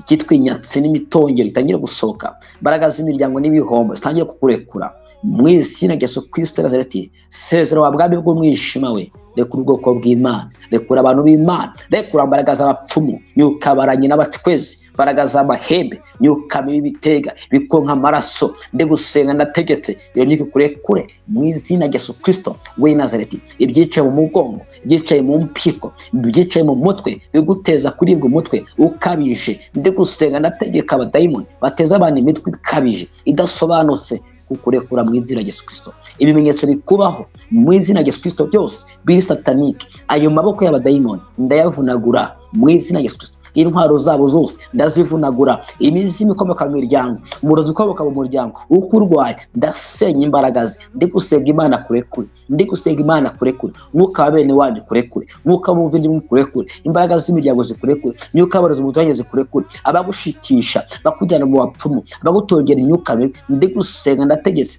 ubwo bwami burimburwe ku buzima bwawe mu izina rya Yesu Kristo we Nazareti. Abantu basenga saa cyenda n'abantu badasanzwe, ndavuguruza ibyo bavuze ku buzima bwacu mu izina rya Yesu Kristo. Ijambo rikurwana naryo, ibitambo bagutanzeho, ibiguzi bakuguze mu bapfumu, amaraso bamenye y'inyamaswa ndayatesha agaciro mu izina rya Yesu Kristo Nazareti. Twaneshe Satani n'abadayimoni amaraso Yesu Kristo. Ibyasho 12:11 ndasenya ubwami bw'umwijima, ndasenya buri nyubako yose yubatswe ku buzima bwawe mu izina rya Yesu Kristo. Ibyakurwanyaga byambuwe imbaraga, ibyakurwanyaga byambuwe imbaraga kubwa y'amasengesho. Imana irakwawe, Imana iguhaye umugisha. Hari ibintu Imana ikoye ku buzima bwawe, hari ibintu Imana ivanye ku buzima bwawe. Ndi gusega Imana birimo birasohoka. Byafashe mu mavi byakubunaga, birimo birasohoka binyure mu birenge, utangira kumva bisohoka mu birenge, tangira kumva bica mu birenge, bice mu kanwa bisohoka, tangire kubiruka ibyo birozi mu izina rya Yesu Kristo. Ndi gusenga, receive your deliverance right now. Akira kuka kwawe nonaha mu izina rya Yesu, mu izina rya Yesu Kristo. Ahantu wicaye, ahantu uhagaze, ahantu upfukamye, akira umuriro w'Imana, akira kubohoka, akira kubohoka. Imyenda wambaye nifata umuriro none, akira deliverance mu izina rya Yesu Kristo. Imana ikore ku bana bawe, Imana ikore ku mugabo wawe, Imana ikore ku mwashakanye mu izina rya Yesu Kristo. Imana isenye ibicaniro by'abadayimoni, by'abarozi muri zimera z'umwaka, nyuka yakurwanyaga Imana irayinanishe mu izina rya Yesu Kristo. Ibyateguwe Imana amaze kubikuraho mu izina rya Yesu Kristo w'i Nazareti. Akira kwambuka uyu mwaka, uzawurangiza n'undi uzawurangiza mu izina rya Yesu Kristo. Imigabo n'imigambi ya Satani byamaze kwamburwa imbaraga, byamaze gutsindwa mu izina rya Yesu Kristo. Akira kuzamuka, akira kuba hejuru gusa, we kuba hasi. Akira umugisha, Imana igere muri stoke, Imana igere mu buzima bwawe, Imana igere mu rugo rwawe mu izina rya Yesu Kristo. Haleluya. Turasenga Uwiteka imbaraga zacu, Mana ikomeye, ukorera ibitangaza abene data, abantu bifuza Imana, abantu bagukeneye, ubagure raposha toze menefode mu izina rya Yesu Kristo. Ukuboko gukomeye Mwana kubane nabo mu izina rya Yesu Kristo. Ukize indwara z'igifu, ukize indwara z'imivuduko y'amaraso, ukize bya diabete. Marayika akora igitangaza mu izina rya Yesu Kristo. Marayika we Mwana akamisha diabete, amaraso asubire normal, umutima usubire normal mu izina rya Yesu Kristo. Bikore mu buryo bw'igitangaza Mwana, apana mu buryo bwa deliverance, bikore mu buryo bw'igitangaza. Uyu muntu akire diabete, umuntu akire imivuduko, amaraso ye asubire normal mu izina rya Yesu Kristo. Ukore igitangaza ku buzima bwe. Menyekane kuri Imana ishobora byose, menyekane kuri Imana ifite imbaraga, ubutware n'ububasha n'ubushobozi mu izina rya Yesu Kristo. Umuntu ufite ibintu mu gatuza bimuremereye, ndategetse izi mbaraga ziri kuri agatuza, ziri kuri ibitugu, bibugendagere mu bitugu, bimuzikanije bakamera nk'uwapfuye, akaruta abapfuye, akaryama akazikama. Imana ikuvane mu mbaraga za karande, imyuka y'imiryango, ibigusubiza ku ivuko, ibigusubiza inyuma, ibuteka biteje agaciro. Imana ikora isuku mu isi yawe y'umwuka mu izina rya Yesu Kristo. Inzozi zipfuye, inzozi z'imiruho, inzozi z'abadayimoni, Imana zikuvaneho mu izina rya Yesu. Ndagushima kuri Imana ishobora byose. Umwuka wacu ume gukanguka, umwuka wacu ume kuba maso mu izina rya Yesu Kristo w'i Nazareti. Mana akora igitangaza ku buzima bwa bene data, wite kugira ibyo ufungura ku buzima bwacu mu izina rya Yesu Kristo. Waravuze ngo ushyize urugero ukinguye imbere yacu, kandi ntawe ubasha kurukinga. Uzanyuza kujya neza kwawe imbere yawe, ngo nukuri uzatubera igisubizo. Shyira inzugi zikinguye imbere yacu, shyira inzugi zikinguye imbere yacu mu izina rya Yesu Kristo. Iyo twasengeraga turizera ubutabazi. Imanza, abari bafite imanza bategereje ubutabazi, abari ingumba bategereje kubyara, abari abasore bategereje ubutabazi, abasengeraga abana babo bategereje ubutabazi mu izina rya Yesu Kristo. Abasengeraga indwara n'imyuka y'abapfumu n'abarozi gucika intege no kurangira burundu, bakeneye ubutabazi mu izina rya Yesu Kristo w'i Nazareti. Urakoze Uwera wa Isiraheli, tuguhaye icyubahiro mu izina rya Yesu, tuguhaye icyubahiro mu izina rya Yesu Kristo. Turukana indwara z'abadayimoni mu izina rya Yesu Kristo. Umuntu urwaye mu by'iterambere, mu byerekeye imikorere n'akazi, turarwanya imyuka mibi ishinzwe kurwanya iterambere mu izina rya Yesu Kristo. Icyo abantu intege mu mubiri bagakora akazi kabo bari weak, kakabananira kubera kurwaragurika, ndategeka ubwami kurangira ku buzima bwawe mu izina rya Yesu Kristo. Imana ihezagire ibyo ukora, ibizane umugisha mu izina rya Yesu Kristo.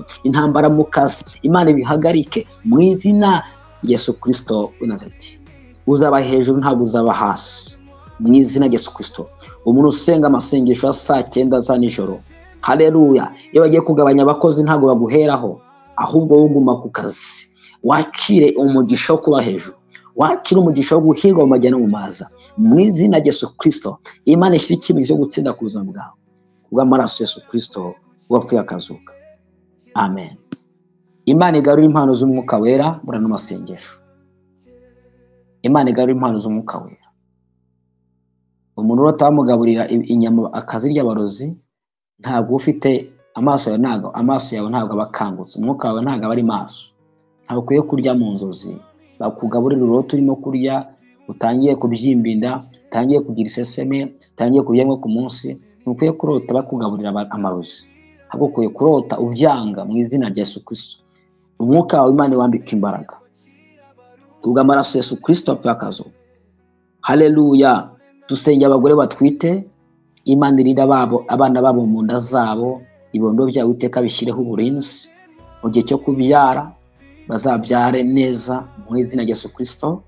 Ubushobozi bw'Imana bufate ku bana bari mu nda, ku badamu batwite, mu izina rya Yesu Kristo. Abitegura gusama, Imana ibakorera ibitangaza bw'amaraso ya Yesu Kristo. Abitegura kujya mu kazi, Imana ijyane namwe mu izina rya Yesu. Cyane muri weekend, Imana ijyane namwe mu izina rya Yesu Kristo w'i Nazareti. Bafite ibyo bakora, abacuruzi, Imana izana abakiriya, Imana izana abantu b'umumaro b'umugisha ubuzima bwanyu mu izina rikomeye y'umwami wacu Yesu Kristo wapfuye akazuka.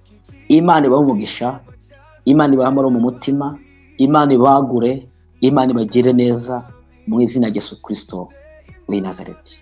Amen. Turi gusenga, hari umuntu warimo kubohoka ku marozi yariye. Imana ishimwe ko hari ibyo birozi ivanye ku buzima bwawe mu izina rya Yesu.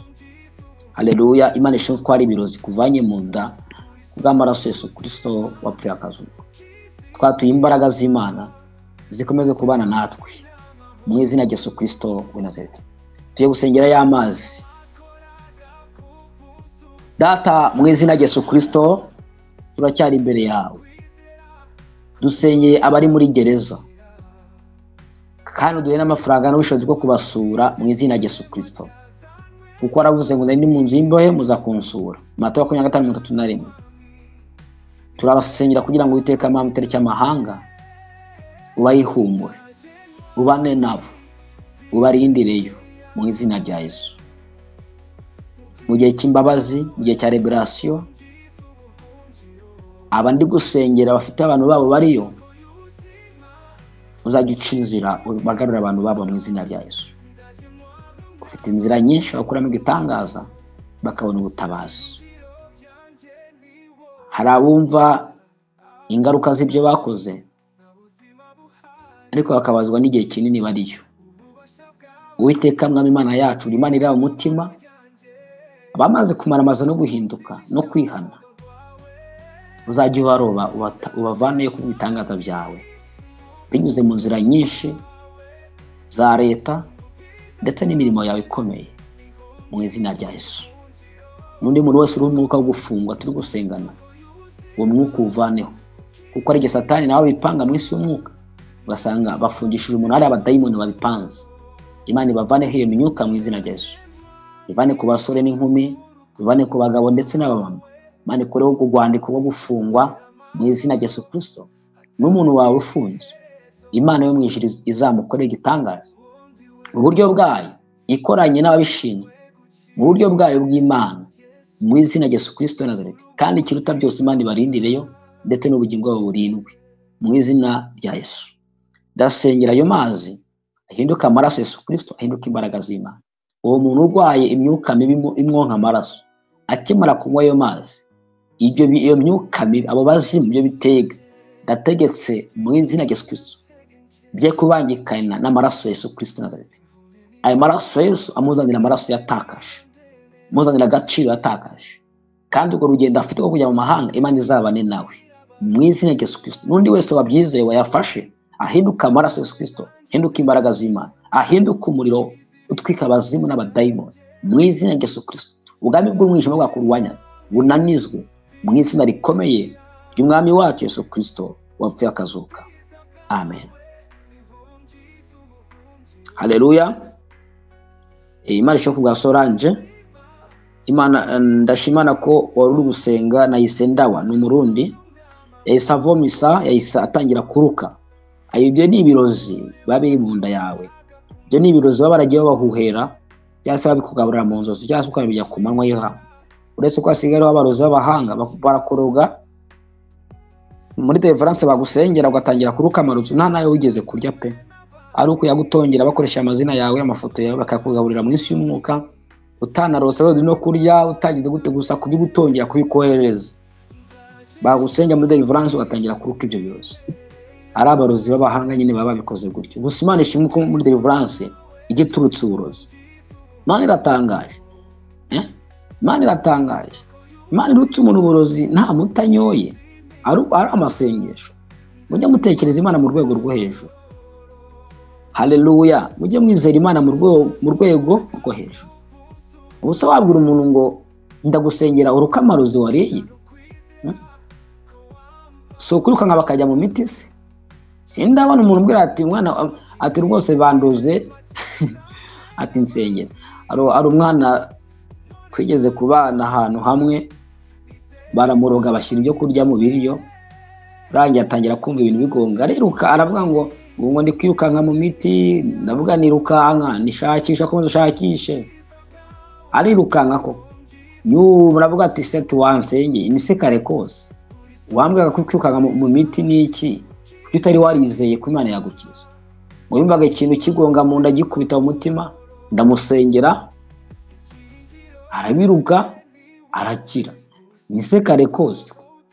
Ubwa ko uburozi Imana itabukurutse, Imana yakurutse uburozi wariye, Imana yabukurutsa pe. Mu mbaraga z'amasengesho ibyo bintu birashoboka ko Imana yakurutse uburozi. Umukozi Imana n'inshuti yanjye bari mu kirora ahantu, no bashyira uburozi mu biryo,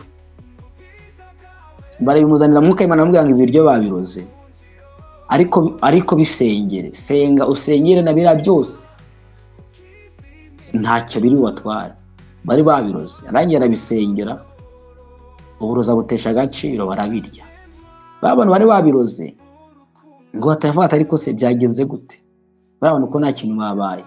Nyuma byarangiye ngo bihaniye, baraza barapfuka, baravuga ati mutubabarire, twari twaroze ibyo kurya ariko twabonye Imana yakoze ibitanga. Ko razi ko umuntu umukozi Imana bimutegera muri batereka tubaroga. Imana yo mw'ijuru nta kintu itagukiza, nta kintu itagukiza. Uburozi Imana ibutesha agaciro. Haleluya. So tujye twizera Imana rero mu rwego rwo hejuru. Imana uramugisha. Turashimira Imana ko yabanye natwe muri iyi minsi 3 tumaze dusenga. Turashima Imana ku bwa internet itaradutengushye. Turashima Imana ku bintu byinshi bigiye bitandukanye, ku Imana yarabanye natwe ikaduha imbaraga zo kubyuka saa 9 nk'uko twabyiyemeje. Dushimye Imana mu by'ukuri. Imana ihabwa icyubahiro mu izina rya Yesu ko yabikoze kandi ikadushoboza. Haleluya. Imana ishimwe nawe. Iyo Mana ntabwo ari wowe, ntabwo ari wowe.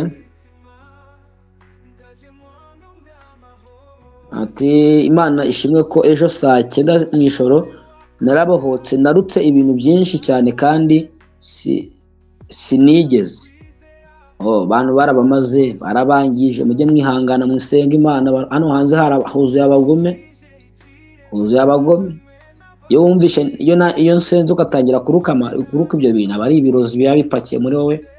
Gusa Imana ishimwe ko ibabohora. Hano hanze ni habi, hano hanze ni habi. Imana ishimwe ko hari icyo yakoze ku buzima bwawe mu izina rya Yesu.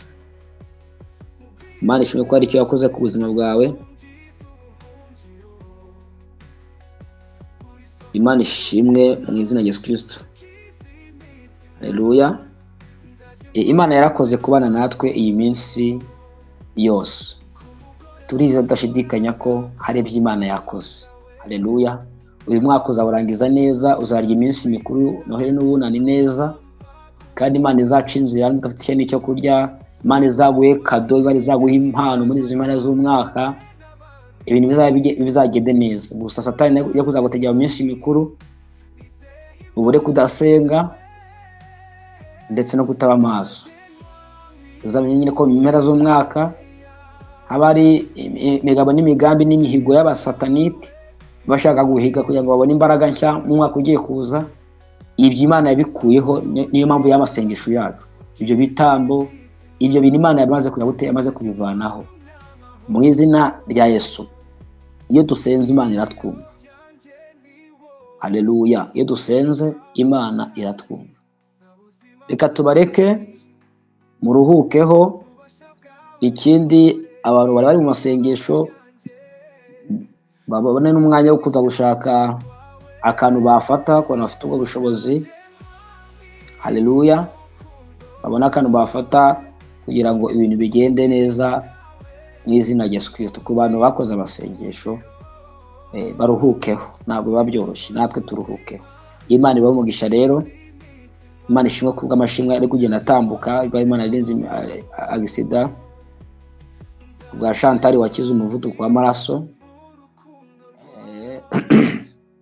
Imana ishimwe kubw'ibitangaza by'Imana igenda ikora. Kandi ujye ubona umuntu ashima Imana ngo nakize iki, nawe ujye wizera ko icyo wari uriho wari ufite gikize, sibyo?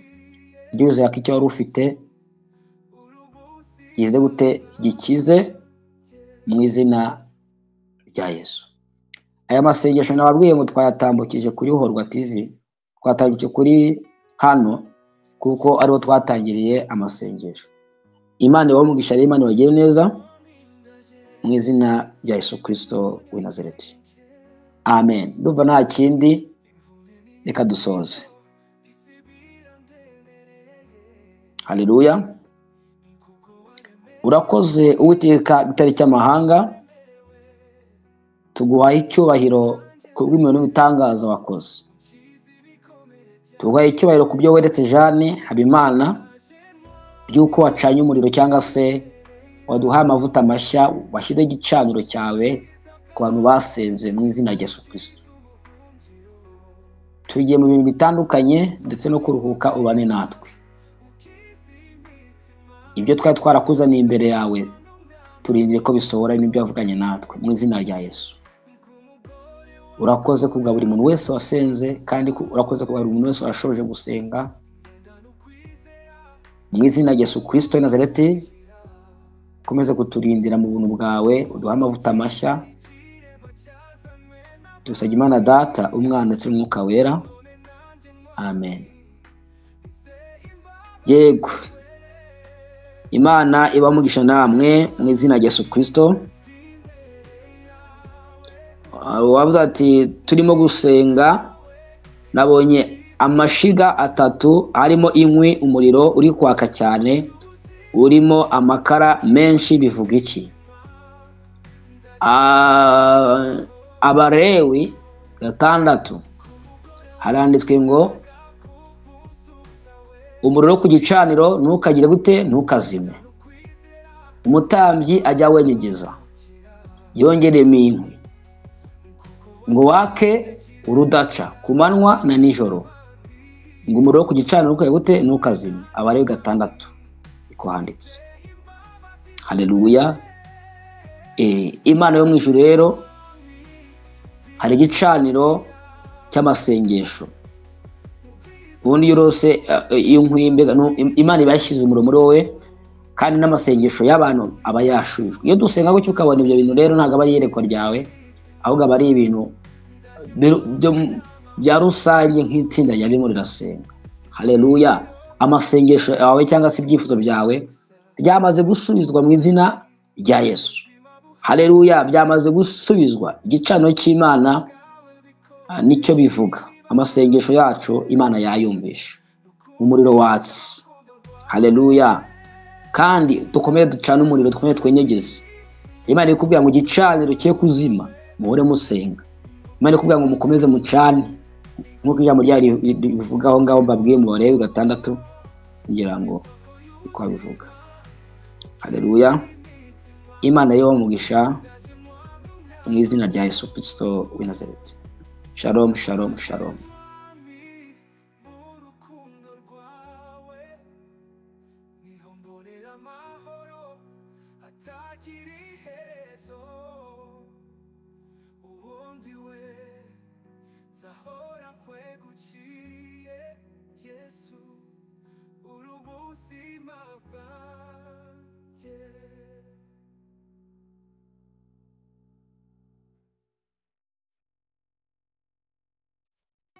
Horwa TV, vuga butumwa.